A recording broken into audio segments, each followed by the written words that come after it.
Good afternoon, everyone. On behalf of OJJDP's National Training and Technical Assistance Center, I want to welcome you to today's webinar, Conditions for Learning. My name is Callie Long-Murray, and I'm with OJJDP NTTAC. I would like to take a few minutes to review a couple features of Adobe Connect, which will help you maximize your opportunity to participate in today's webinar.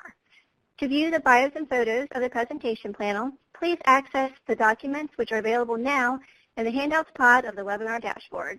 The Handouts pod is located directly above the chat pod. To send a chat message to me, click the menu icon in the upper right corner of the chat pod, choose Start Chat With, then select Host, Presenters, or Specific Attendees.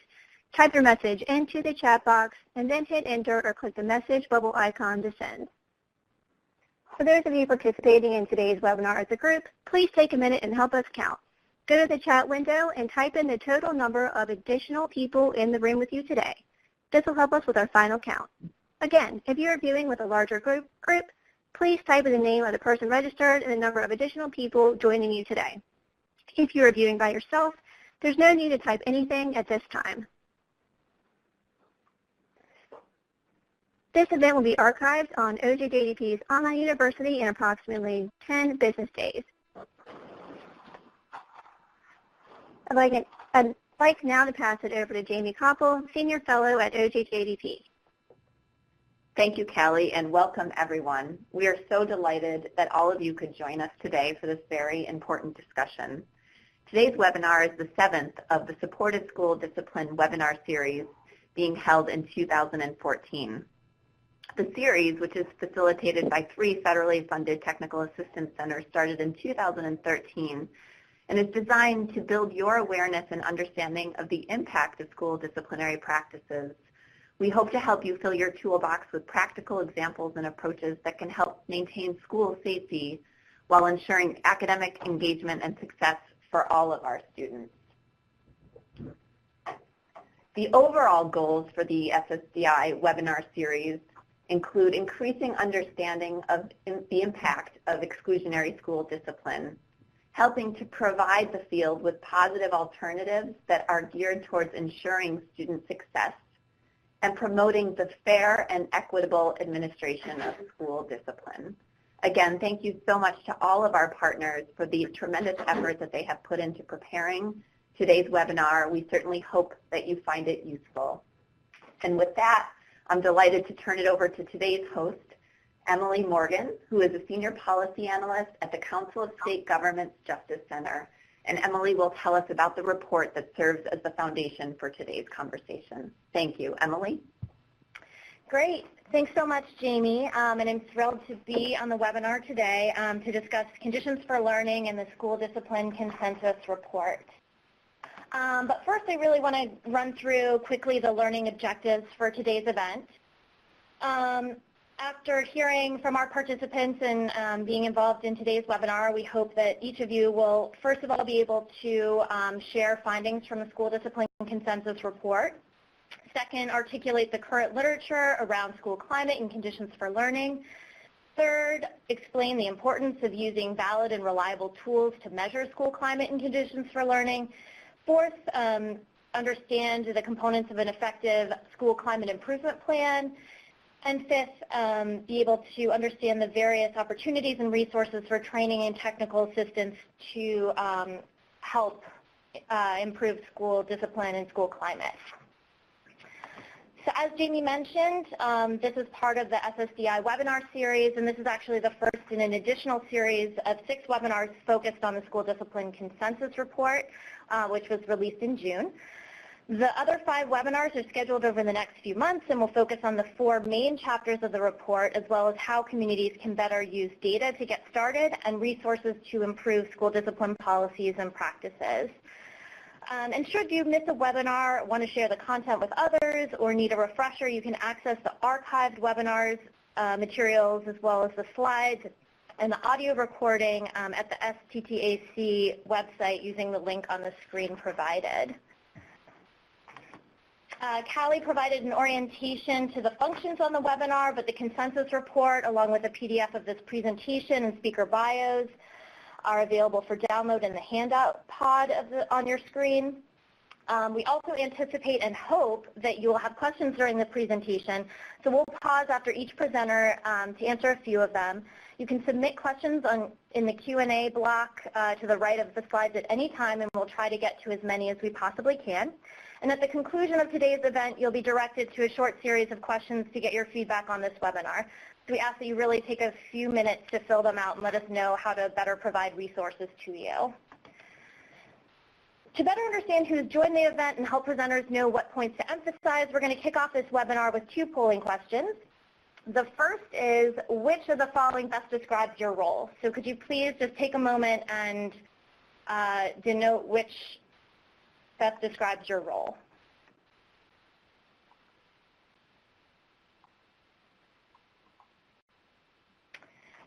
Great. So it looks like we have a large distribution between state agency administrators, school district administrators, and others. So hopefully you will all find the content in this webinar really useful to your work. And our second polling question is, which of the following best describes what you most want to learn about during today's session? So if you could take a moment to just answer that question as well.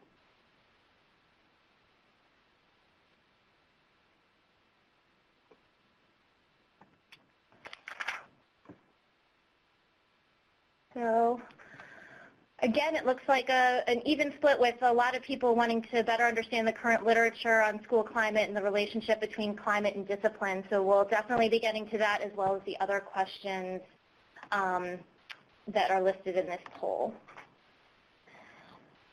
So to give you a sense of our agenda for today's webinar, I'll start things off with an overview of the School Discipline Consensus Report with an emphasis on the first chapter, which is around conditions for learning. Following that overview, our content expert, Dr. David Osher, will discuss the latest research on conditions for learning and how improvements can be made in this area. And then we'll hear from 2 communities who have been working to improve school climate and conditions for learning on the ground. And so here are our presenters for today. We have Dr. David Osher from the American Institutes for Research, Karen Weber-Endor from Baltimore City Schools, and Ken Roebuck, John Crutchfield, and Tanya Herbert from Karen Crowe High School in Louisiana. So let's get started. To jump right in, the Council of State Governments Justice Center is a national nonprofit, nonpartisan membership organization that works with state policymakers from all 3 branches of government. And we provide practical advice and consensus-driven strategies to increase public safety and strengthen communities. So there are going to be 3 parts of the presentation today, or to my presentation today. First, I want to discuss how school discipline is becoming a hot topic nationally, then walk through the recommendations of the consensus report, and finally focus in on the conditions for learning chapter. So as you know, suspensions have become commonplace across the country. We know that millions of students are suspended out of school, most often for minor misbehavior. And this increases the likelihood that they'll fall behind academically, drop out of school, and become involved in the juvenile justice system. In 2011, the Justice Center released a groundbreaking study from Texas where we looked at all 7th grade students, nearly 1 million students, and followed them through their projected graduation date. And what we found was really astounding. We found that 60% of all students were suspended at least once, and that this was not a one-time event. 15% of students were suspended 11 or more times, which really raised the question, if suspensions weren't working on the 6th or 7th time, why would behavior change on the 11th or 12th time? We also found that students of color were disproportionately suspended, particularly African American and Latino students. At the same time, we recognize that schools are facing more and more pressures. Budgets are shrinking and schools are being asked to do more with less. And this may seem like just another topic to tackle. But it's really important to know and understand that school discipline is connected to top priorities that we have for youth. For example, there's probably no greater priority than to ensure all students are safe. And in order to do that, we really need to rethink our approach to school discipline. Similarly, if we want to close the achievement gap between white students and students of color, we need to rethink our approach to school discipline. We know that students of color are suspended more often than their peers. They lose valuable instructional time, and they're also on the lower end of the achievement gap. So clearly there's a connection. If we want to improve high school graduation rates, we need to rethink our approach to school discipline. And if we want to reduce the number of youth involved in the juvenile justice system, we need to think about our approach to school discipline. Good news is that there's growing momentum across the country on this topic. Just to give an example of some of the activity that's happening across the country, more than a dozen big city school districts have made changes to their codes of conduct. Upwards of 8 states have passed school discipline legislation or regulations, and 13 states have implemented statutes to improve school climate. So there's really a national groundswell of activity. So it's clear that school discipline is an issue that's gaining national attention, and in June we released a report that reflects consensus on the types of strategies to make additional headway in this area. So there are a lot of different resources out there. Why is the school discipline consensus report different? First of all, it comes from the field. It comes from people at the front lines of this issue, from education, juvenile justice, health, law enforcement, students, and parents. And it also includes a lot of practical examples of how communities are tackling these issues on the ground. It's also consensus-based, so it's something that people across the political spectrum can agree on. It reflects consensus among stakeholders representing a range of different perspectives. We involved over 100 advisory group members and over 600 additional individuals to develop the recommendations. And finally, it's comprehensive. It doesn't just focus on school climate or behavioral health, but really examines the broad range of issues related to school discipline. And for these reasons, we think it's unlike anything that's been put forward to date. The report was funded through a public-private partnership with the Departments of Justice and Education and private philanthropy. And to give you a sense of the diverse groups of people involved, we had folks from education, from health, law enforcement, juvenile justice, researchers, advocates, policymakers, and youth and families were also actively involved. So I just want to give a quick overview of the 4 main chapters of the report. Our first chapter focuses on conditions for learning, which is the topic of this webinar today. And conditions for learning are really what you feel when you walk into a school building. Is it welcoming? Is it nurturing? Does it feel like adults care about students and want them to succeed? And we know that school climate or conditions for learning is critical to creating an environment where teachers aren't relying on suspension to manage student behavior. And as I mentioned, we'll discuss this chapter in more detail in a few minutes. The second chapter focuses on targeted behavioral interventions. There will be some students for whom the right conditions for learning and a positive school climate aren't sufficient to keep them in class. These are students who are often suspended multiple times, who often have unmet behavioral health needs, and we talk about strategies to help better support these students and keep them in school and learning. We talk about a host of different strategies, including early warning systems to identify students who would benefit from additional supports, as well as student support teams and systems of care to provide additional support. And if students must be suspended, we need to ensure access to high-quality alternative education services.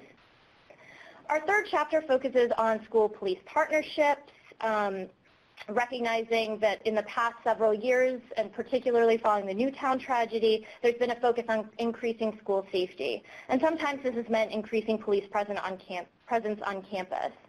So we don't take a position on whether police should or shouldn't be on campus, but rather that local law enforcement, schools, and community partners need to go through a data-driven process to make sure and determine the most appropriate partnership.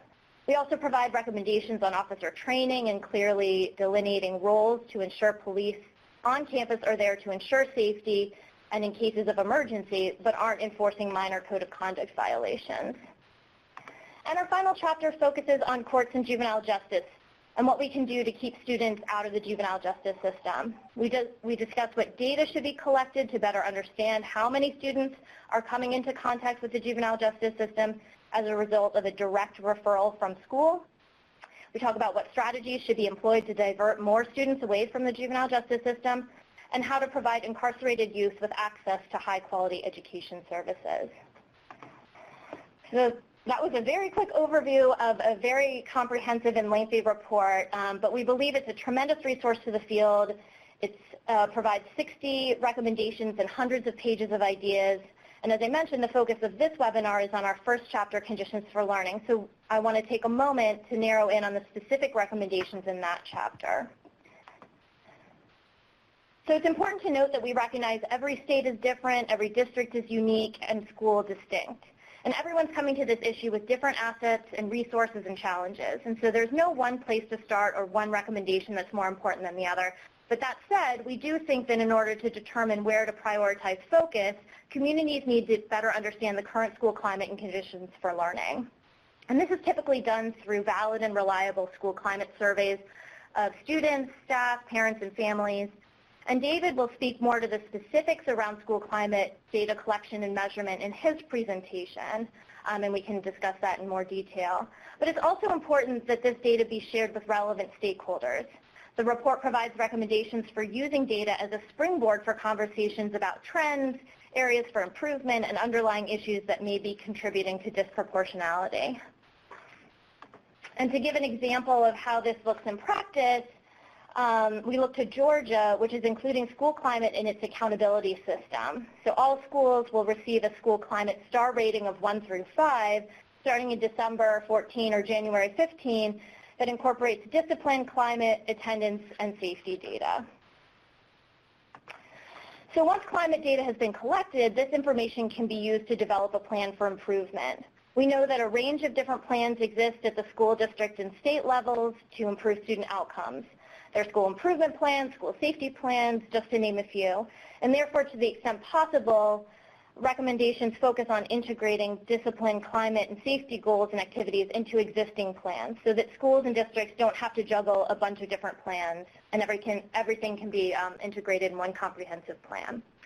The report also details strategies shown to improve school climate and conditions for learning, such as developing supportive relationships, establishing and reinforcing positive expectations for behavior, providing engaging instruction involving family and community partners, and ensuring school facilities are welcoming and safe. And to give a sense of how this is looking on the ground, in Connecticut, state law requires all schools and districts to develop a Safe Schools Climate Plan. And while initially these plans focused only on strategies to prevent bullying, they since have expanded to include strategies to improve overall school climate and reflect the national school climate standards. The Conditions for Learning chapter in the report also includes a discussion of codes of conduct and the importance that they reflect and reinforce principles of positive school climate and conditions for learning. So at the state level, the report includes recommendations for ensuring state laws and regulations eliminate zero-tolerance policies, limit out-of-school suspension, ensure education services if students are removed from school, and require comprehensive data collection. And at the district level, the recommendations articulate principles and highlight examples of effective codes of conduct that don't just outline punitive consequences for misbehavior, but also expectations for positive behavior of students and adults, and make clear that suspension is a last resort, as well as describe a host of graduated and restorative responses that encourage students to take responsibility for their actions while keeping them in school. And an example of this is in Denver, Colorado, which revised its code of conduct to reflect some of the core principles that we articulate in the report to, again, better support students, limit the use of removals from schools, and implement a continuum of graduated responses to misbehavior. And finally, the report addresses the need to provide educators and administrators with training and tools to improve school climate and better manage student behavior. So recommendations focus on expanding pre-service training to include coursework on issues related to school climate and conditions for learning, and provide more clinical experiences to allow educators in training to put these skills into practice. There are also recommendations about strategies for providing professional development and ongoing support to educators and administrators, such as using professional learning communities to share effective strategies, provide mentors and coaches, and even videotaping lessons. And through a cycle of continuous improvement, educators and administrators can monitor their progress implementing new strategies to improve school climate and conditions for learning. And again, another example of how this looks in practice, my teaching partner secondary program, which was developed by the University of Virginia's Center for Advanced Study of Teaching and Learning, is designed to help improve teacher-student interactions through regular reflection and feedback. So teachers videotape their instruction, they share this videotape with their coaches, and go through a series of exercises to reflect on their teaching practice and develop a plan for improvement. So again, this is a very quick overview of the consensus report and a focus on the conditions for learning chapter, and I encourage you to visit our website to view the report in its entirety. And we'll provide a direct link later on in the webinar. So now I'd like to introduce Dr. David Osher, Vice President at the American Institutes for Research and Senior Advisor to its Health and Social Development Program. And while I spoke about the detailed recommendations in the consensus report, David's going to focus on what the research says about conditions for learning and school climate, how to measure school climate in meaningful and comprehensive ways, and how to use this information to inform improvement efforts. So I'll turn it over to David. Thank you very much, Emily, and good morning to everybody. Well, good afternoon. It's good morning in where I am in China. Okay, so let's always remember when we're talking about school climate and safety that young people go to school in a sense of school because of the fact that people want them to learn and they want to learn. Academic success for all students is imperative. And it is just like issues of safety and just like issues of discipline affected by the conditions for learning. The way students experience discipline is itself a condition for learning and engagement. There is solid evidence, and I will talk about some of it, for improving academic achievement via positive conditions for learning or school climate more broadly. I want you to think for a minute about what improves performance. And for students, performance is learning. And for teachers, it's teaching. And I want to suggest to you that you can think about two big dimensions. The dimension that the bottom arrow represents, which is the conditions, the environments that we operate in. And on the left side, there is an arrow going up, and that's the competencies that we have. If I'm a student, it's my ability to do math. If I'm a math teacher, it's my ability to teach math. But if I'm a student, it's also my ability to persevere, and if a teacher, it's my ability to handle the stress of teaching. And if I'm a student, it's my ability to make sure that I behave in a way that does not disrupt my fellow students. And if I'm a teacher, to make sure that when I am keeping the class going, my getting caught into attempts to bring students back on task does not disrupt the vector of learning. And positive school climate creates environments where students self-discipline and have those internal competencies, and teachers have the internal competencies and the external skills to really manage behavior in a way that young people are safe and learning can really go on. I would suggest from research that I and others have done that there are 4 key elements of the conditions for learning, and these are those aspects of school climate that are both measurable and most proximal, most close to the learning process. The experience of safety, which is emotional as well as physical safety, and feeling that you and your peers are being treated fairly and equitably, and the ability to address risky behaviors and being in a school that is safe and orderly. The experience of support, having meaningful connections to adults, feeling strong bonds in the school, having positive peer relationships, and knowing that support is available and it's effective. Experiencing challenge. It's more than a school saying we have high standards and these are the tests we take. It's about high expectations for you as a student by the teachers.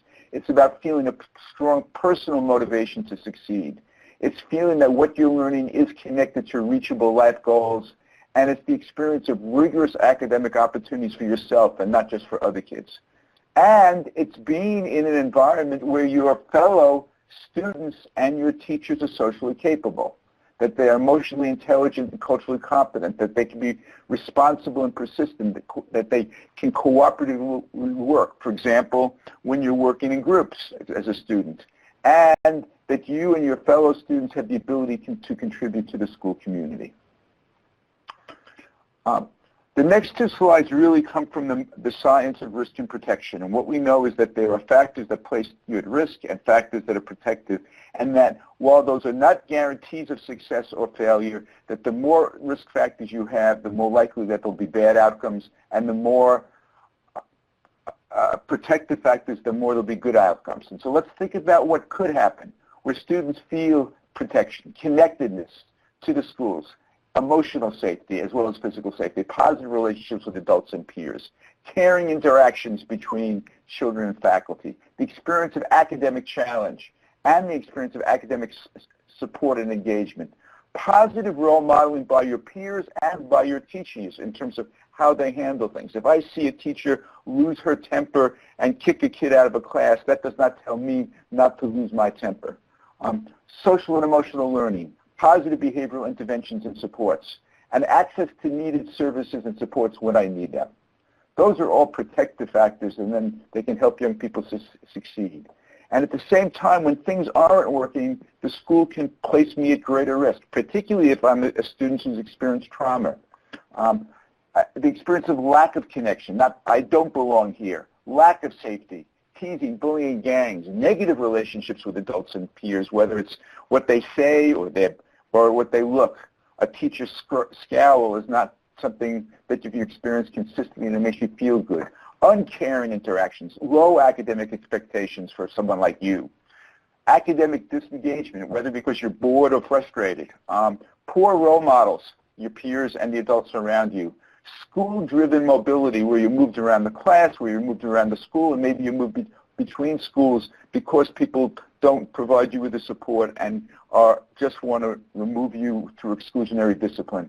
And reactive punitive approaches to discipline. Now we have an increasing body of research that shows, one, that punitive approaches don't work. And that's really important. Punitive approaches just do not work. They're not good science. They're also unfair and inconsistently applied. They negatively affect outcomes of students with and without behavioral challenges. We know that in schools where there are harsh disciplines compared to like schools where there is not harsh discipline, you have poorer behavioral outcomes. And they have been demonstrated to have what scientists call an iatrogenic, a harmful effect. Be punished once, and for many students, you're more likely to be punished again, for example. And what we do know is that positive approaches to discipline can work when they are implemented effectively. We'll get back to that later. The research also says that improving conditions for learning can prevent problematic behavior issues in the first place and improve academic achievement. And I've seen that in research that I've done in Alaska, in Cleveland, in California, and in other parts of the world. Effective approaches to discipline include building upon and aligning the possible social and emotional learning, positive behavioral approaches, and restorative practices. It's not one of these things alone that in some cases are necessary, but more. And what we need to do is do them in a way that they fit together so it becomes possible for teachers and educators to realize them in a way that makes sense for them and makes sense for students. Now, there are alternatives to punitive discipline. There are promising approaches available that strengthen conditions for learning and address discipline issues. And they both include the multi-tiered interventions and supports. And I'll talk a little more about them later. And if you remember what Emily said, that's also what we do for young people as we find them at greater levels of risk. And it also includes approaches such as restorative policies and practices that we are now learning more about, and peer mediation. And the important characteristics of these good approaches is that families and youth own them. It's not just imposed on them. That they're culturally and linguistically competent. That they prevent problem behaviors proactively, so there's less need for even a thought of punitive discipline. And they constructively address discipline issues when they arise. And so while we want students to self-discipline, we also want to use an opportunity where a young person, being a young person, and makes a mistake, that they learn from the mistake. And you don't learn from the mistake in most cases by being punished. You learn from the mistakes by being given an opportunity to think, to reflect by people who care about you, and to make things good. And that's what restorative practices are about. So let's talk a little about measuring school climate, because as I said, it is measurable. In order to improve discipline in school climate, we must first be able to measure it. School climate is multifaceted. There are lots of things we can think about. We can count the number of incidents, both bad and good.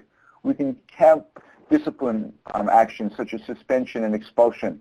We can look at attendance rates, and it's important if you really want to get into attendance to look at individual attendance, not just school-wide attendance. And we can use data that are available in many of your states, like the school risk behavior, the youth risk behavior surveys. But those do not tell the whole story. Many existing state-level surveys only measure some facets of climate, and it's important to really look at those things that are most critical in terms of in terms of student academic performance, but also in terms of behavior and safety.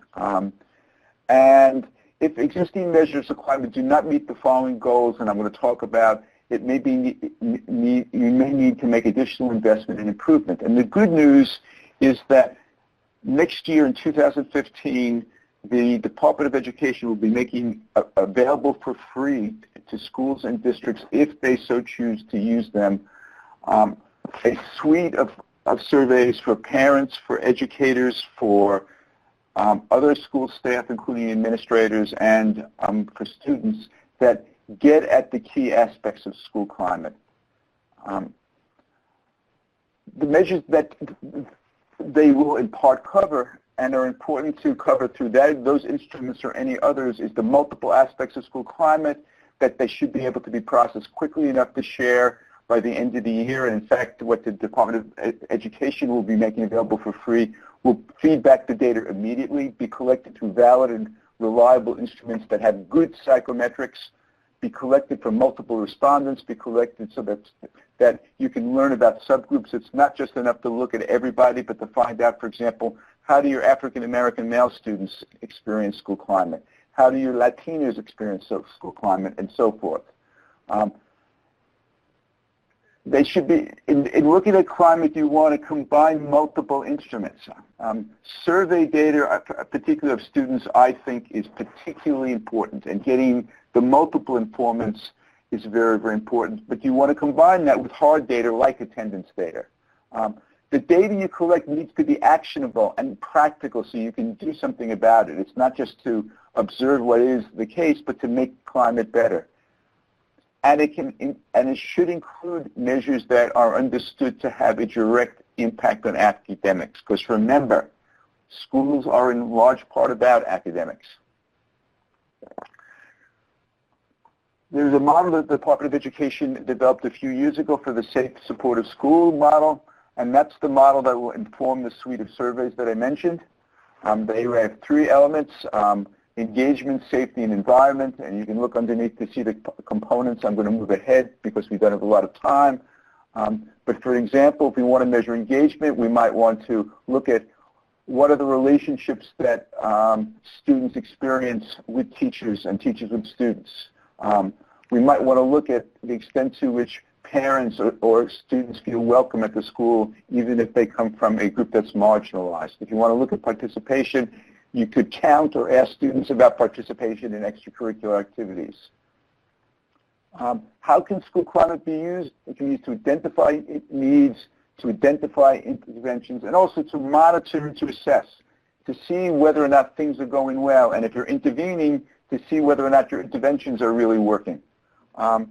So let's talk a little about using the climate data to identify programs and practices. And there's an underlying logic model starting on the left.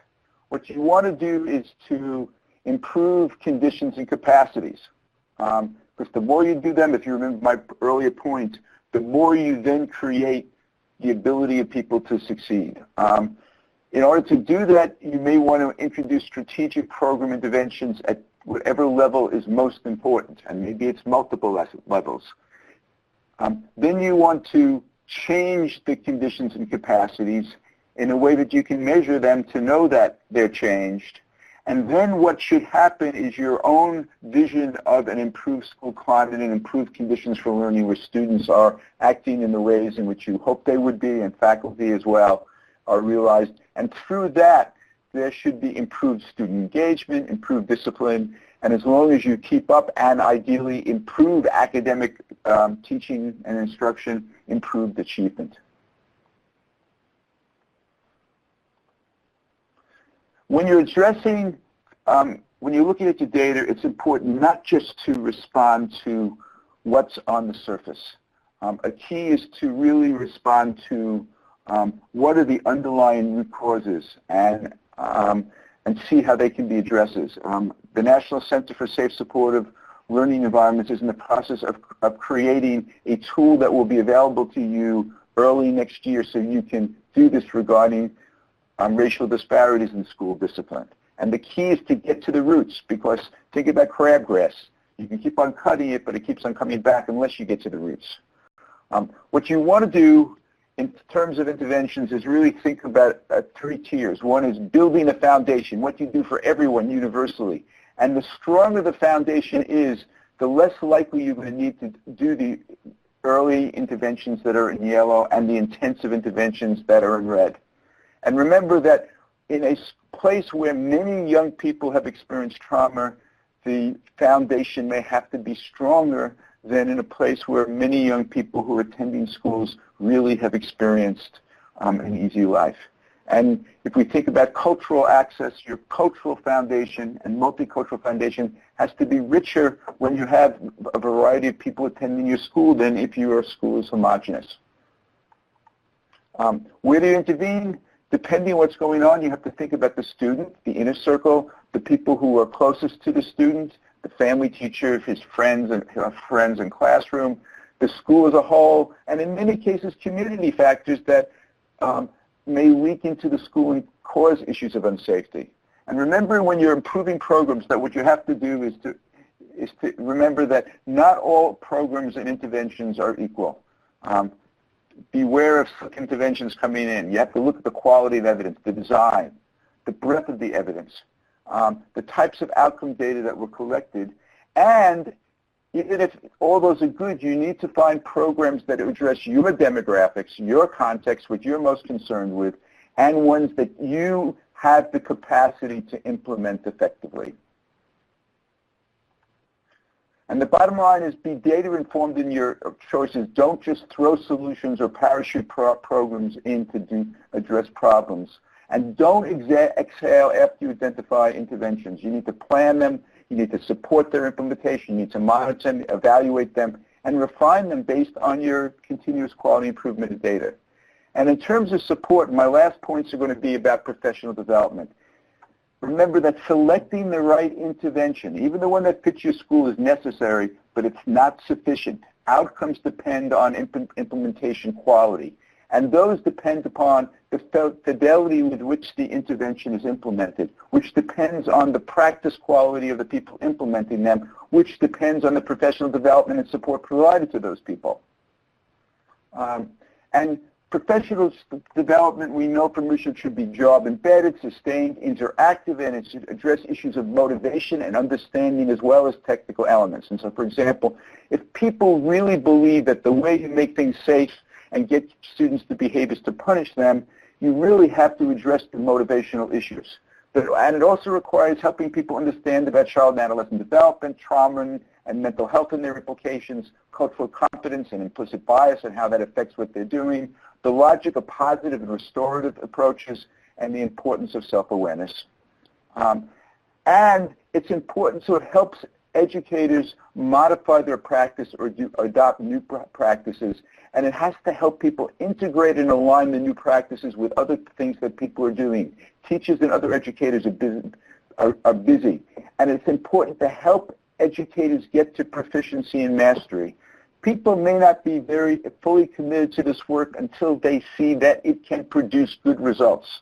And so if you want to do it, what you want to do is do it also amongst the educators, amongst the school community, to build and build upon social capital. And I'm done. Great. Thank you so much, David. This is a lot of information to cover in a very short time frame, so really appreciate all this robust information. So I wanted to ask you a couple of questions about the presentation, and then wanted to open it up and take some questions from the audience. But just to kick things off, I know we talk, just to go back to the data collection piece, I know we talk a lot about collecting school discipline data, what needs to be collected and how it should be disaggregated, and then to a somewhat lesser extent about collecting school climate data. But oftentimes these conversations are really happening separately, kind of independently of one another. So why is it important to examine discipline, climate, and safety data in tandem, kind of looking at them all together, and what can this really tell us? Oh, that's a really lovely question, Emily. It's good to be talking with you. That, if you think about individuals or schools, things happen together. They don't happen in silos. And when we examine them in silos and in ways they're not connected, and when we create a committee for this and a committee for that, what we find is that people find it harder to understand what's going on. People, and if I do research in lots of school districts and in many schools, and when things are not aligned, what happens is that educators tell me that they just feel pulled in too many directions and they're overwhelmed.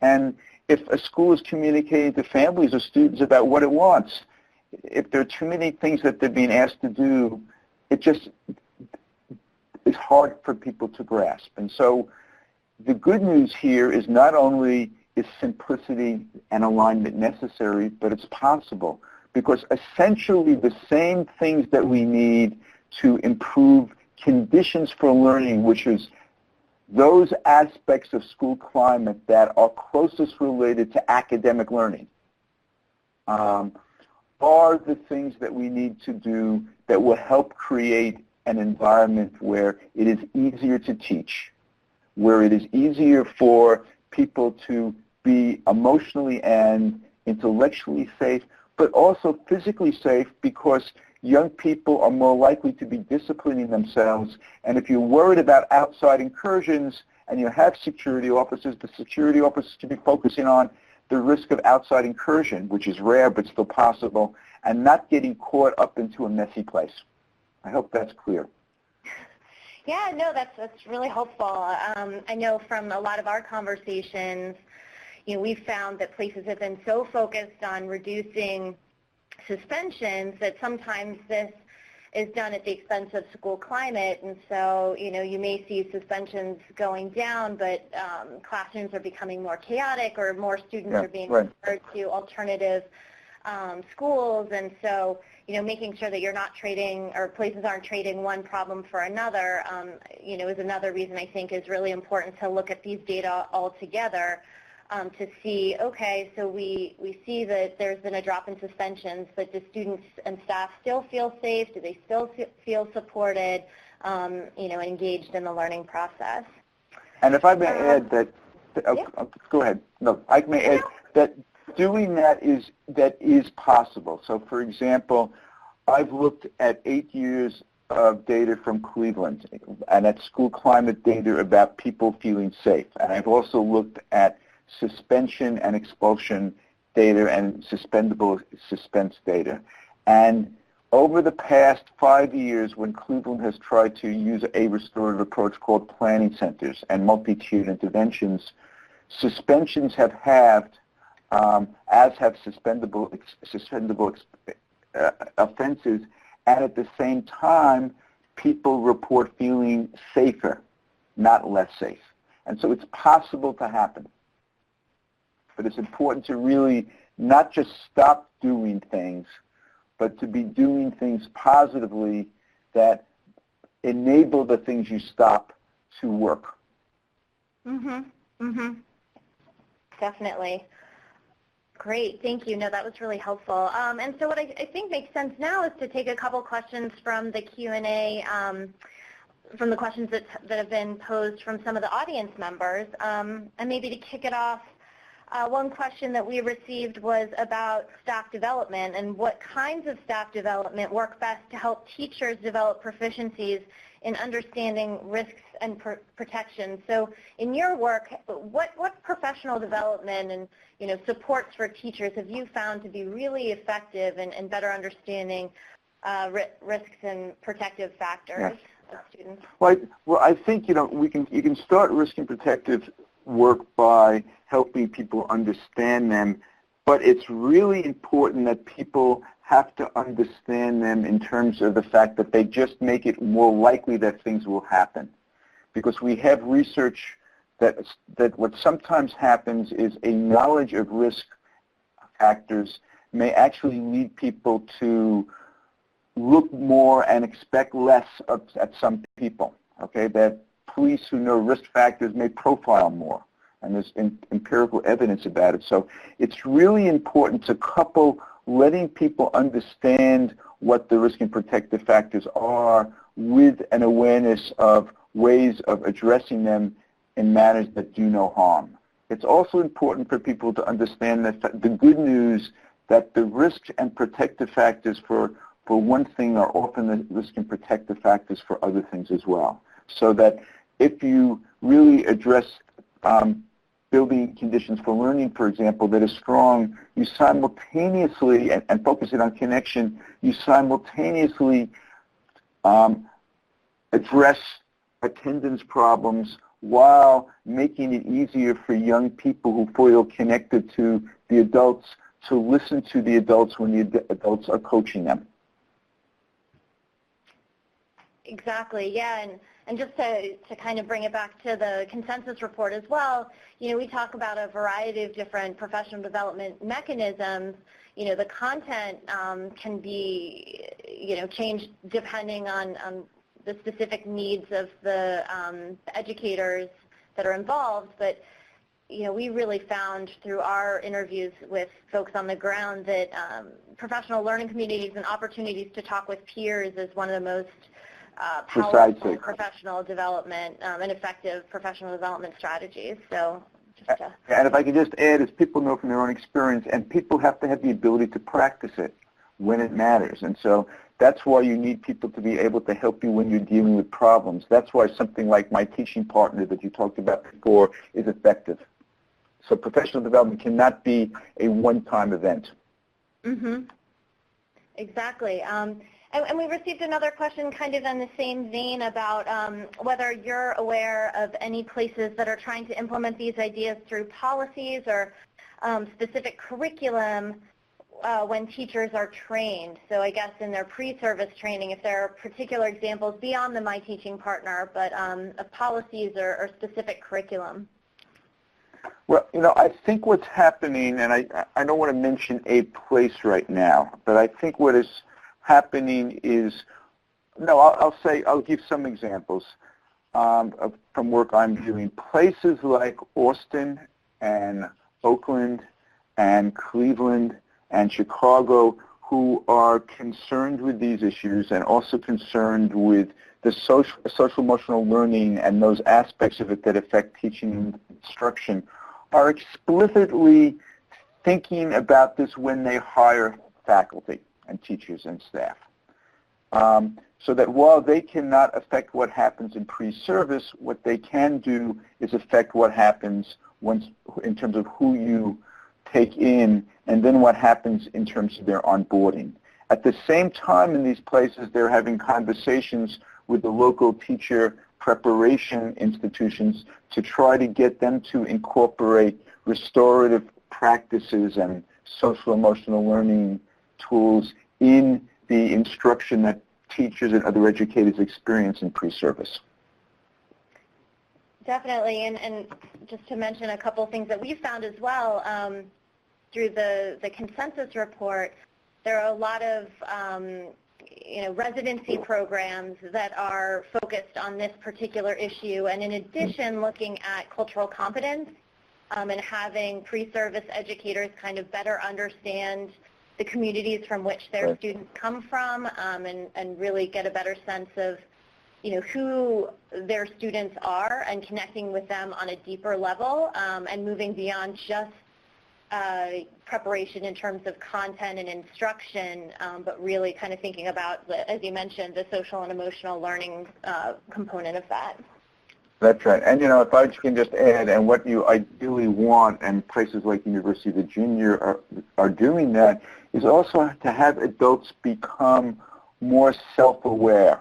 What implicit bias is about is it's something that's natural in societies, is those things that affect decisions we make that come from our intuitive belief systems. And it's very important for people to learn to be self-aware while they're learning to understand more about the students whom they're serving and their families. Great. Well, thank you so much, David, and we'll be speaking with you a little bit later. Okay, thanks, Emily. Great. So at this time, I want to shift over to our voices from the field, and we're so fortunate to have Karen Weber-Endor, the Executive Director of the Office of Student Support and Safety from Baltimore City Schools, joining us to talk about the efforts underway in Baltimore around school climate and conditions for learning. Karen? Yes, thank you. First, I wanted to begin by just setting the stage in terms of what Baltimore City is, what we're comprised of. As you can see from the first slide, which is not moving for me. Help. Okay.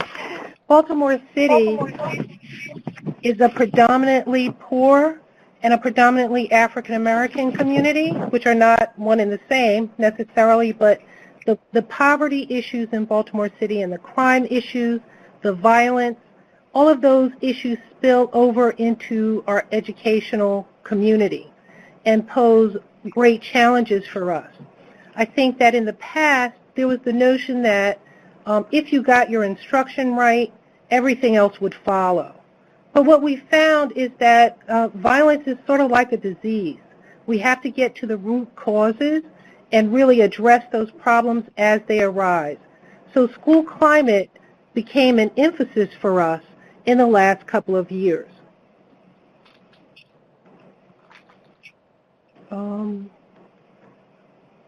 I'm sorry, my PowerPoint is not advancing. Okay. Okay. What we find in terms of school climate is that many of our educators had different notions about what school climate consisted of. Many people thought that, school climate was all about creating a vision or a mission statement. But what we do know is that vision and mission statements don't touch children and don't change the way your school looks or feels. What we did is develop one definition that is research-based and gave that definition through professional development to all of our school leaders in the district so that we were all talking about the same thing. And the 5 components are illustrated here. On top, we have relationships. And I think David mentioned the fact that those connected relationships in schools are what make children want to come to school and want to learn. They want to be in a place where they have appropriate relationships with adults.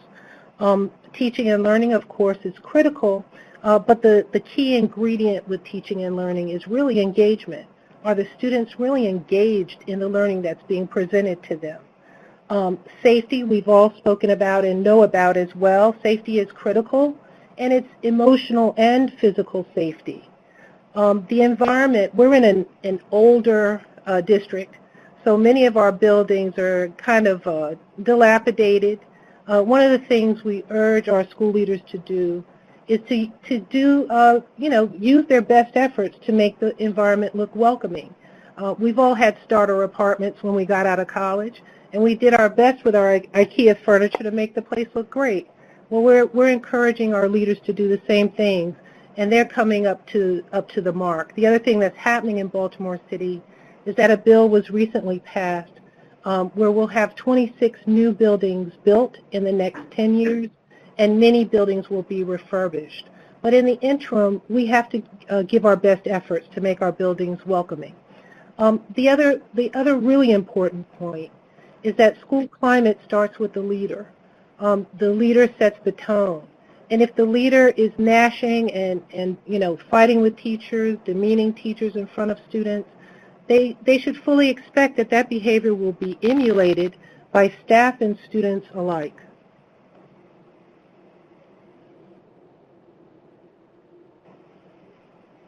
So in terms of school climate, in Baltimore City, we focused on suspensions. Suspensions are where we can really capture the adult behavior and the adult responses to student behavior. What we have had to tell school leaders is that the schools that have frequent suspensions also have these other problems: a lower sense of security, an overall less positive school climate, poorer academic results, and the like.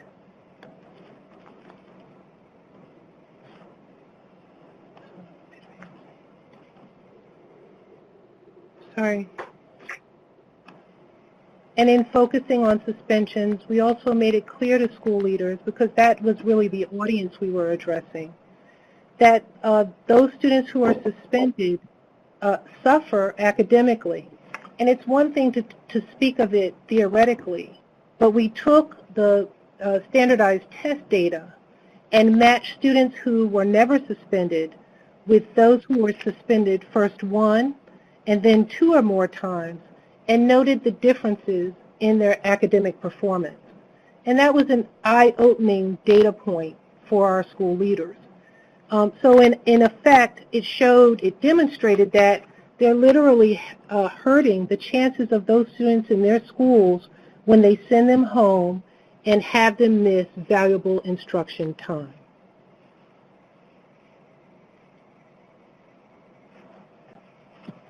One of the things I'll just glance over, because I wanted to have this in the PowerPoint for those folks who want to implement changes in their own districts.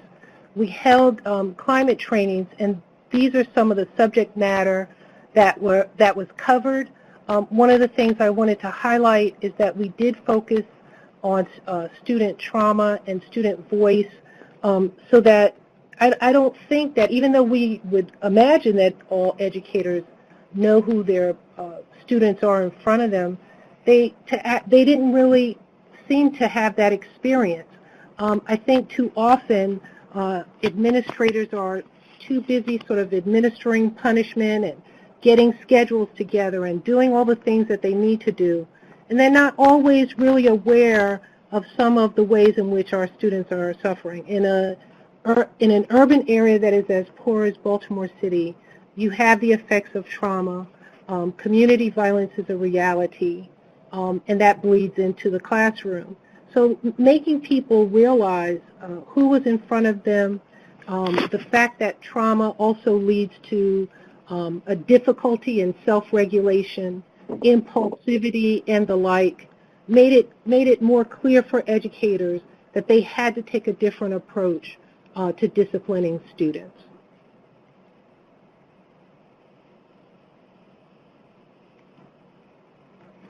One of the other things that we embarked upon was a dramatic change in our code of conduct. Happily, the Maryland State Department of Education simultaneously wanted to enact changes in the state regulations as well.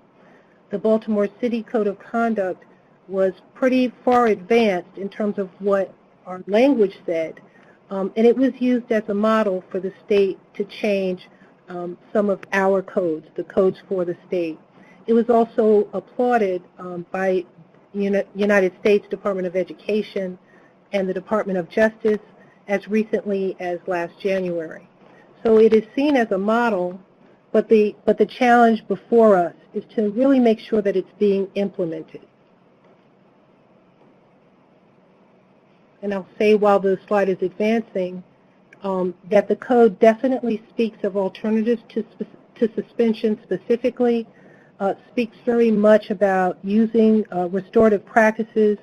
One of the things that I say very clearly to educators when I speak to them is that not being able to utilize suspension is not an excuse for inactivity, and that in fact when you're using restorative practices and some of the other practices that we recommend, you're holding the student truly accountable, the student who is just sent home without any discussion, without meeting with their victim, without thinking and reflecting about their actions. They're not actually learning anything new. And I think that's something that David emphasized as well. So I'm sorry, I'm having difficulty advancing the slide. Thank you. I wanted to also demonstrate what our trajectory has been over a 10-year period. You can see that back in 2004, 10 years ago, we were well over 26,000 suspensions.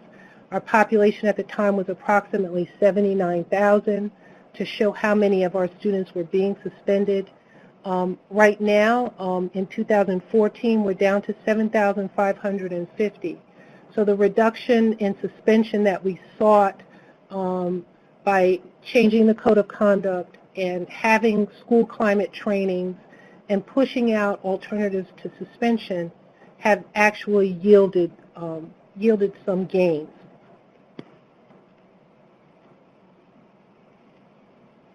So the biggest obstacle that we see at this time, especially as we speak to school leaders, is shifting the mindset from a punitive nature to one of restoration.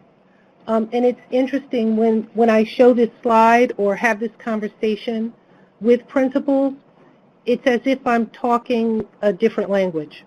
And I think the penetration point is when those same principals have the cultural sensitivity training and the trauma-informed training that makes very clear who it is they're punishing. One of the things that I articulate very clearly is that our attitude and mindset should be that we're trying to bring students back into the community when they do wrong, as opposed to forcing them out. And I'd like to move to the next slide.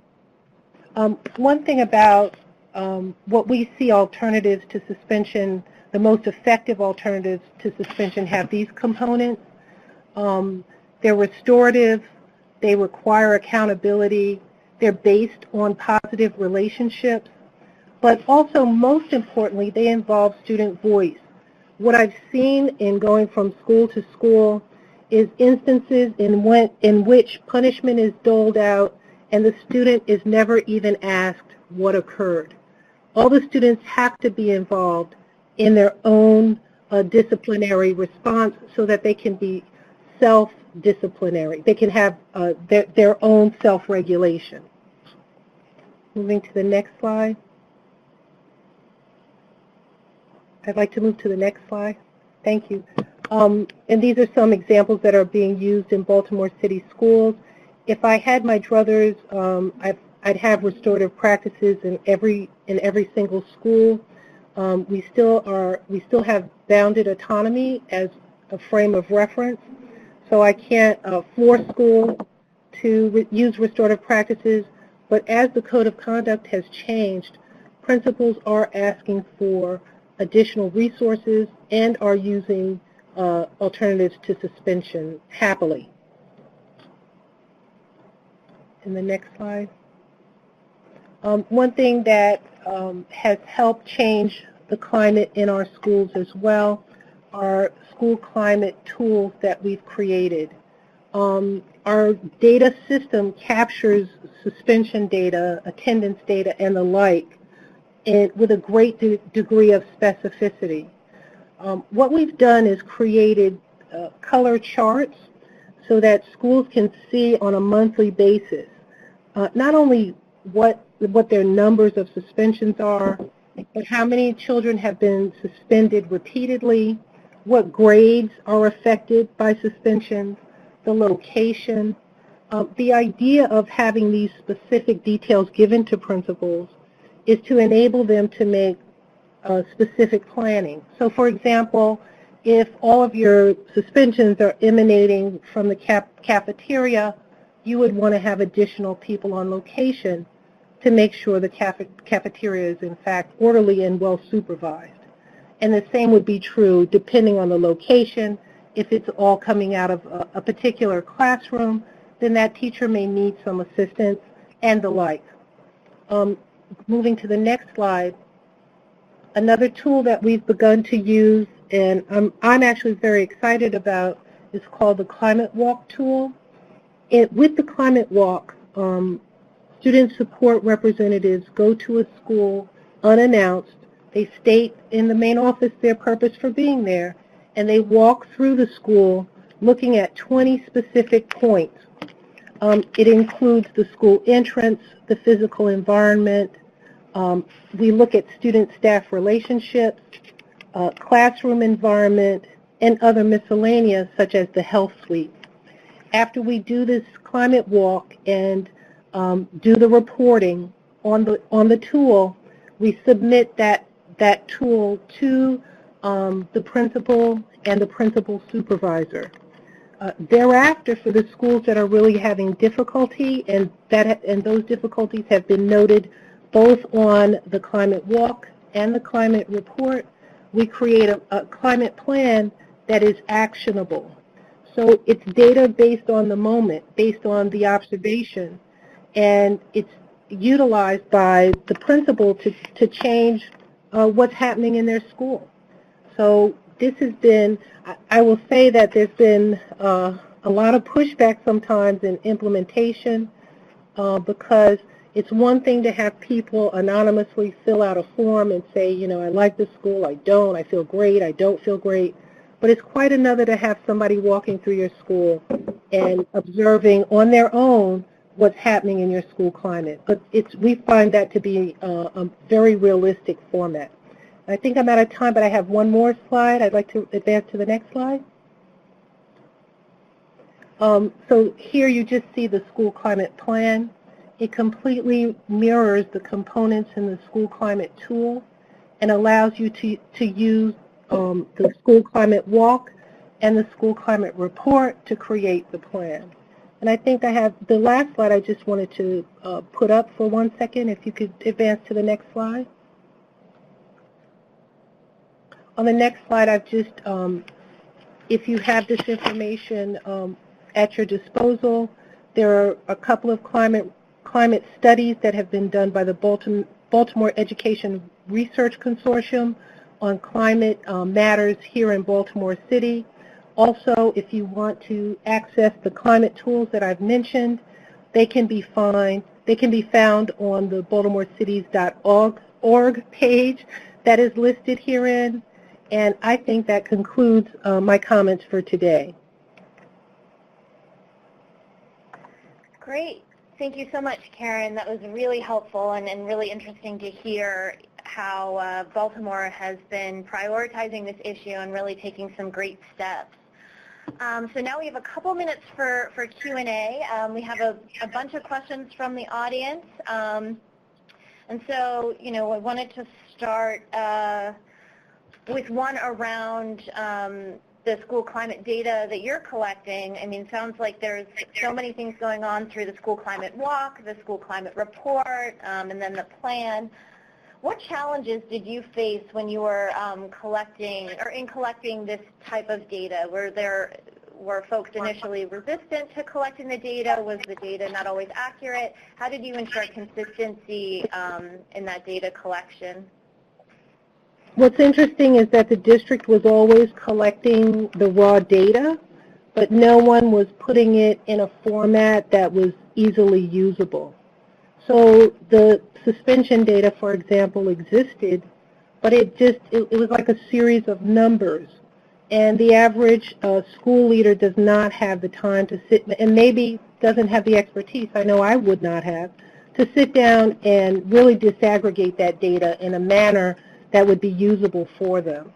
So that part wasn't hard. The principals enjoyed getting pie charts showing what was going on in their school. Also the climate plan, you know, the plan itself was well received. It's just the climate walk, the idea of an objective observer walking through the school and having a realistic experience. That put several principals on the defensive. Even their supervisors were sometimes pushing back on me. So it took about 1.5 years for us to actually implement it as a district-wide initiative. Great. No, that's really helpful. Kind of recognizing that this is the marathon, not a sprint, and that, you know, it takes a while for folks to recognize the value and kind of establish that open and trusting relationship, I think is really important. And one more question. You had mentioned that if you had your way, restorative practices would be everywhere. Could you tell us a little bit more about restorative practices? I'm sorry, I didn't hear the... I'm sorry? I didn't hear the entire question. You cut away. I'm sorry. Oh, sure. You had mentioned that restorative practices, you've seen how effective they are in transforming school climate and addressing discipline issues. Could you just talk a little bit more about specific restorative practices and strategies that you've seen effective, and any kind of recommendations that you have for other places who are looking to implement restorative practices on a more comprehensive level? Sure.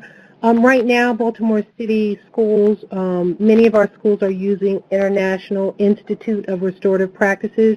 That's the name of the organization. And what I like most about their practice is that they've actually taken the restorative angle and made it completely usable in an educational, in a school setting. So they will teach practices for every type of intervention, even a parent conference, or, you know, when you bring a child into the hallway, how you address the child. And I, you know, initially, if I had not been in education, I would think it's silly that people would need guidance on how to talk to a student. But after being in schools for the last 12 years, I see very clearly that people need a script. We tend to be authoritative, overbearing, directive, and restorative practices gets you to be much more open-minded, respectful of the student, and then that respect tends to be shared. It also helps adults build relationships. The most important thing to me, however, about restorative practices is the student voice aspect. The fact that those schools that use it as a whole school methodology, they have all of the students in the school having conversations in circles on a daily basis.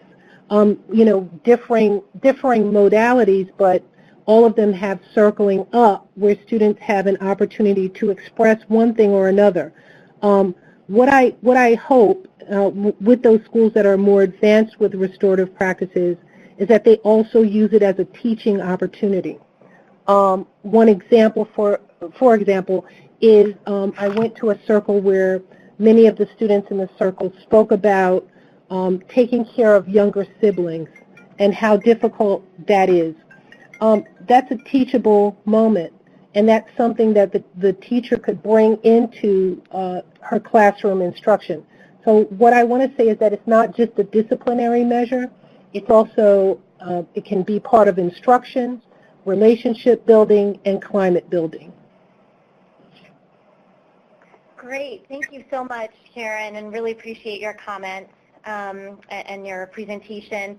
And so now I want to introduce our third group of presenters from Karen Crowe High School in Louisiana. We have Ken Roebuck, principal of Karen Crowe High School, John Crutchfield, assistant principal, and Tanya Herbert, counselor at the school. Turn it over to you.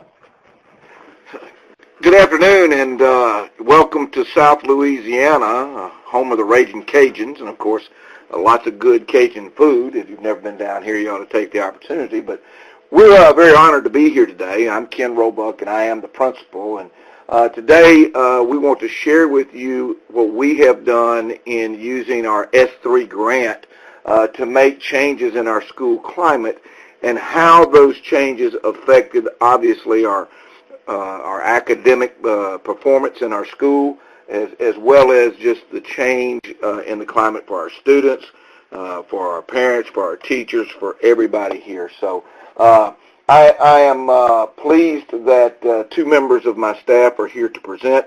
Dr. John Crutchfield is an assistant principal here, He handles the vast majority of our school climate, but his number one partner is Ms. Tanya Hebert, and she, of course, is one of our counselors, and they have played a major role in our resurgence as a school and our growth as a school. So I'm going to turn this over to John and let him start.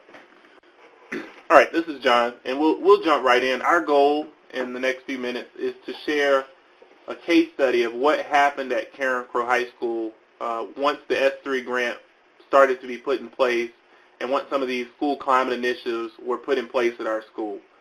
And so these are some of the demographics of our school. We are at a public high school in Lafayette, right outside of Lafayette, Louisiana, with about 1,200 students.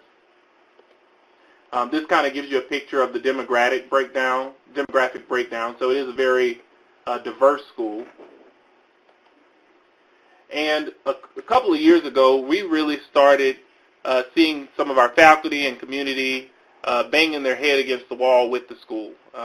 Negative headlines published, basically.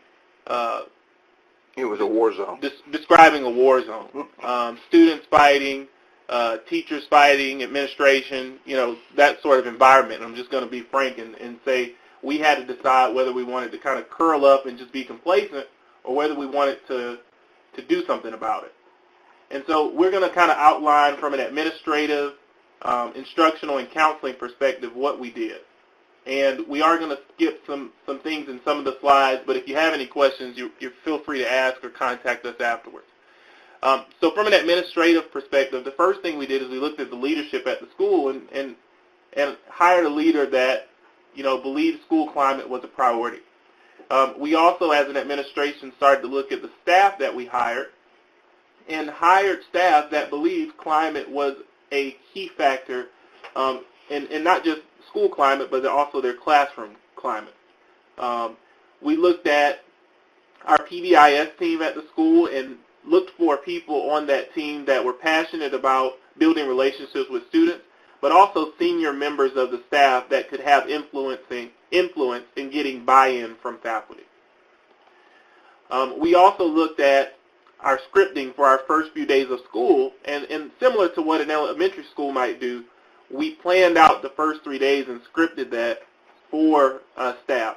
So the first 3 days of school, teachers were given exactly what to say, where to take the kids, show them how to line up in the cafeteria, show them how to assemble in the gym, show them how they enter your classroom, and kind of modeling that for them. We also looked at having administrative assemblies anytime there's a break, after a long break, or anytime there's a holiday, coming back and setting the expectations for the students, rewarding students that meet expectations. That was a part of the planning before the year began. If you look at our master schedule, you see in the schedule opportunities for students that need remediation. You also see incentives built in for students that are meeting expectations in the schedule, both in the schedule of the school day and also on the events calendar. So these are some examples of things that were put on a calendar before the year began, and that way we stuck to them throughout the year, just creating a positive climate. And I won't go through all of those, but they're there. We also, as an administration, wanted to be accountable to faculty and everybody involved in making the change in the climate. So these are some of the things you would see if you were to walk our campus. Administration having duty stations just like teachers, rewards for teachers who consistently reported where they were supposed to and met expectations, intensive assistance plans for those that were not meeting expectations, and then teachers in the hallways, teachers offering support, faculty offering support wherever they could to students. We also established a consistent system of minor and majors throughout the school.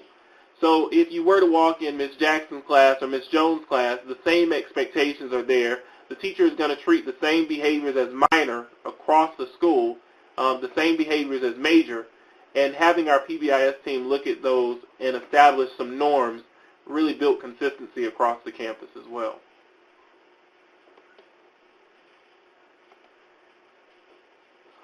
From an instructional standpoint, if you were to come to Karen Crowe High, you would see teachers required to make 45 parent contacts in 9 weeks and document that. You would see examples of incentives being provided to students anywhere in their classroom. You would also see evidence that they're reteaching expectations. So in their lesson plans, on a weekly basis or after a break, we as administration expect to see them reteaching their expectations and not just expecting students to remember what those are.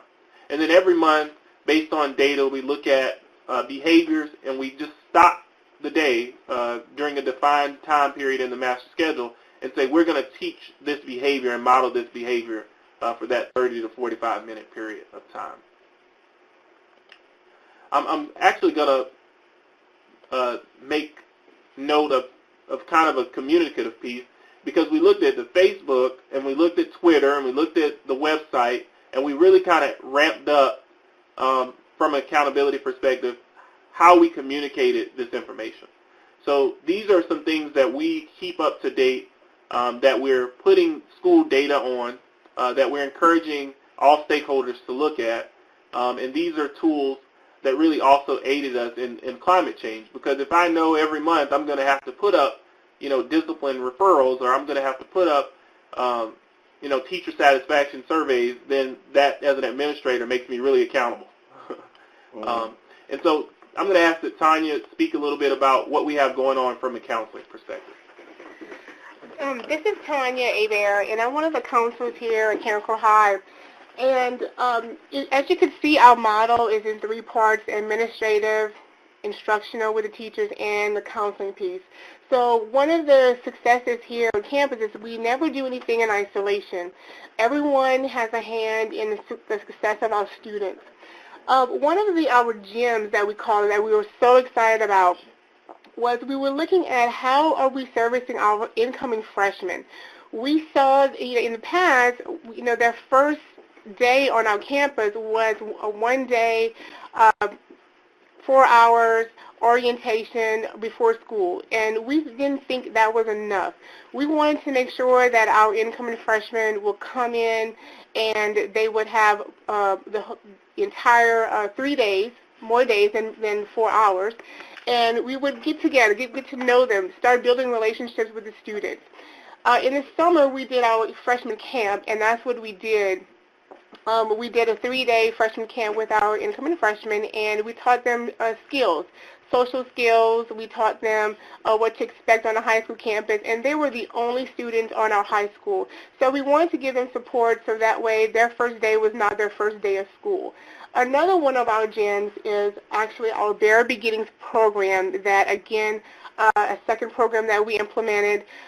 We actually went to the middle schools, our feeder middle schools, and we wanted to know who were those students that had a difficult time in the 8th grade before actually coming to our campus. We identified 101 of those students, and we wanted to meet with them and their parents with an administrator, counselor, social worker, to actually go through what were their challenges in 8th grade. How can we have a successful year? We looked at also their test scores, we looked at their discipline, and we looked at any social, emotional challenges that they may have had.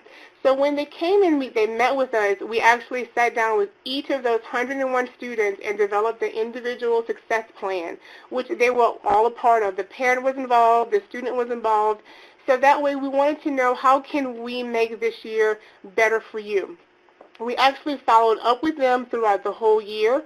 We connected them with a link crew member, which is on our campus, is a student mentor, and they met every other week. So that way they could start forming relationships and connections with our students. And that's just part of what we went over in our in the Bare Beginnings part. And this slide here shows, how these Bare Beginnings students came in. Just over a quarter of them proficient in English and math, and then from a climatic standpoint, that particular group coming in with over 12, right around 1,200 referrals. And after 1 year of this intense, treatment on an individual success plan, going to 75% of them being proficient, and cutting that number of referrals that they ended with their freshman year in half. Another aspect from the counseling perspective, we looked at our eighth graders LEAP scores in English and math.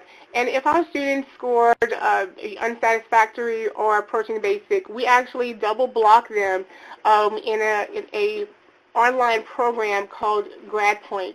And with that, we had 2 excellent teachers to help them with their English 1 or their math class.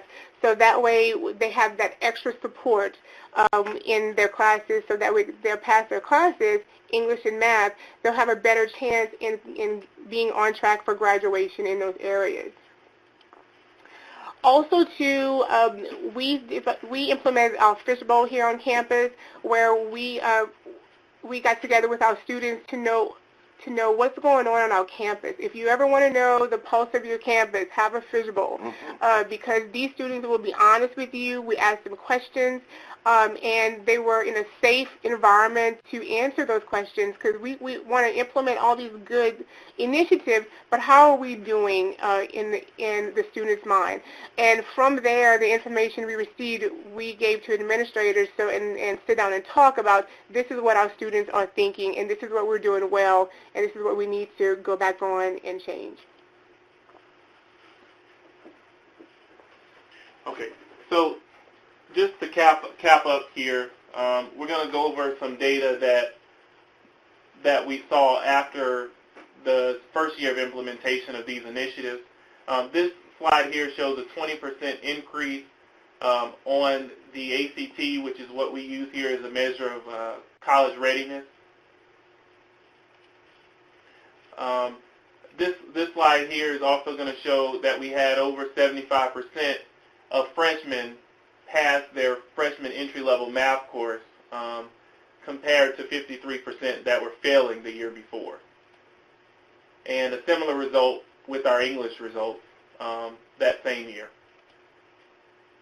From a discipline perspective, we really saw remarkable changes. A school went from 5,800 discipline referrals, and these are major referrals that require students to be out of school suspended or in school suspended, and cutting that number in half to 2,500, and also looking, at a great reduction in the amount of time students spent out of school suspended. So those numbers there really give you a good picture of what can happen, or what happened for us with the model that we use. And that kind of wraps up where we are. Great. Thank you so much, Ken, Tanya, and John. Really appreciate it. And before we get to a quick discussion with the Karen Crow team, just wanted to remind everyone that a transcript of this webinar, as well as the audio, will be available in 10 business days on the NTTAC website, and that a number of resources have been included in the chat. Links to those resources and an additional discussion about particular resources is available in the chat on your screen here. And I just wanted to turn over to David really quickly to talk about the National Clearinghouse on Supportive School Discipline really briefly, and then get back to the Karen Crow team for a question or two. David, are you there?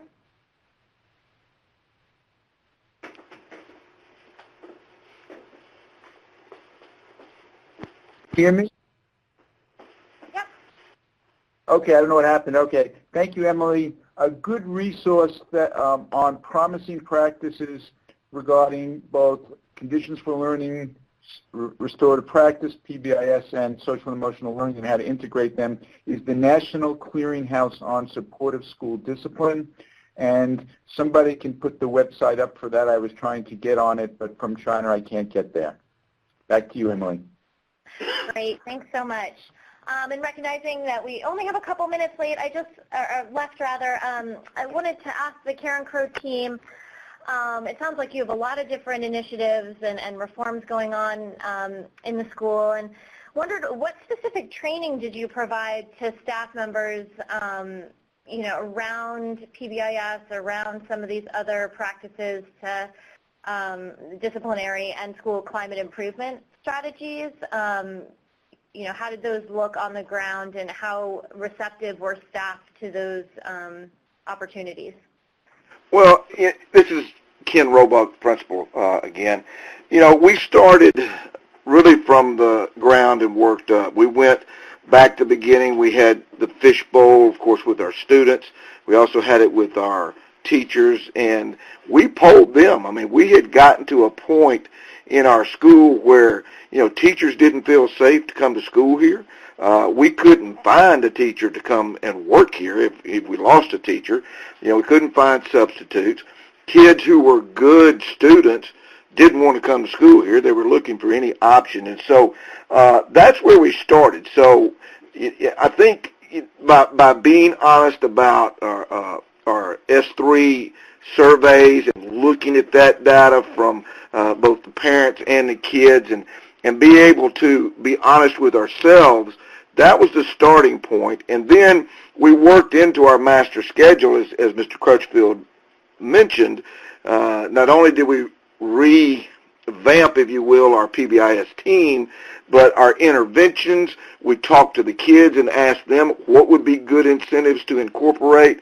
And so that's why we got buy-in, is because it was a team effort. It wasn't a top-down type of thing where you're going to do this. We listened to everybody's ideas, and it took us really a semester to incorporate this. Of course, we went to some conventions, some conferences, the S3 conference that we had in Shreveport, and listened to different ideas and created in our master schedule professional development time specifically geared to classroom management and to PBIS.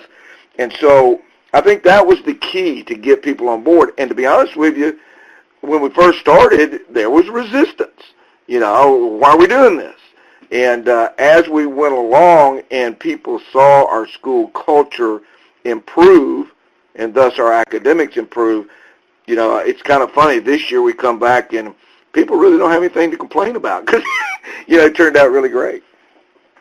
So. No, thank you. That's really great and definitely very helpful to build momentum when you see results and have some quick wins. So thank you so much. And just in reviewing some of the chat between participants, we've seen a lot of people who are really enthusiastic about some of the handouts mentioned in your presentation. So we'll be following up with you to get some of those, hopefully. And I'm sorry that, we're running short on time, but I wanted to just thank David, Karen, Ken, John, and Tanya for your presentations and this great discussion on how conditions for learning and school climate can help improve school discipline and other outcomes for youth. And as I mentioned earlier, the full consensus report as well as the executive summary are available on the Justice Center website at the link provided here. And the report is also available as an ebook for iOS and Android devices, which provides expanded functionality where users can highlight and bookmark portions of the text, enter notes into the margins, and watch videos featuring commentary from experts across the country. And additional resources on this webinar series, school climate measurement and program implementation, are available at the links provided here.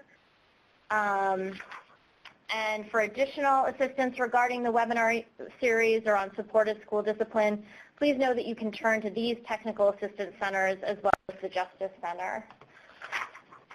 And again, please remember to register for the next webinar on December 10th, which will focus on the Targeted Behavioral Interventions chapter of the Consensus Report. Thank you again for making time to join us today, and please stick around to answer a few brief questions to help provide feedback on today's event so we can improve the rest of the webinar series. Thank you so much.